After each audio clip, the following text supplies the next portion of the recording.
علیکم۔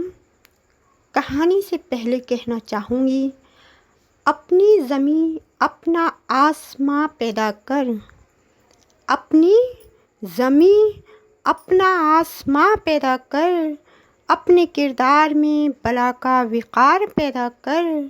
گل کو عزت مہک سے ملتی ہے دوست، گل کو عزت مہک سے ملتی ہے دوست، اپنے آپ میں وہ عظیم شخصیت پیدا کر۔ آج کی میری کہانی شیطان کا ہنر، جو شک پر منحصر ہے۔ میرے خلوص پر شک ان کو ہو گیا افسوس، میرے خلوص پر شک ان کو ہو گیا افسوس، خلوص ہی تو میرے ان کے درمیان میں تھا۔ 10 سال پہلے جو ننھا سا پودا عدنان صاحب اور دیپک کمار صاحب نے مل کر لگایا تھا، آج وہ ایک گھنے درخت کی شکل اختیار کر چکا تھا، جس کی شاخیں اپنے ہی ملک میں نہیں دیگر ملکوں میں بھی پھیل چکی تھیں۔ یہ دوستوں کا اپنا خلوص و اعتماد ہی تھا، جس کے سہارے وہ اتنا طویل سفر طے کر کے معراج تک پہنچے تھے۔ سوسائٹی میں ان کا اپنا نام تھا، اپنی الگ ہی پہچان تھی، وہ اپنی مثال آپ تھے۔ لوگ ان کی دوستی کی قسمیں کھاتے اور ایمانداری کی مثال دیتے۔ کل کمپنی کی 10ویں سالگرہ تھی، وہ کمپنی جو کبھی چھوٹی سی شو فیکٹری کی شکل میں وجود میں آئی تھی۔ ہر طرف خوشی کا ماحول تھا۔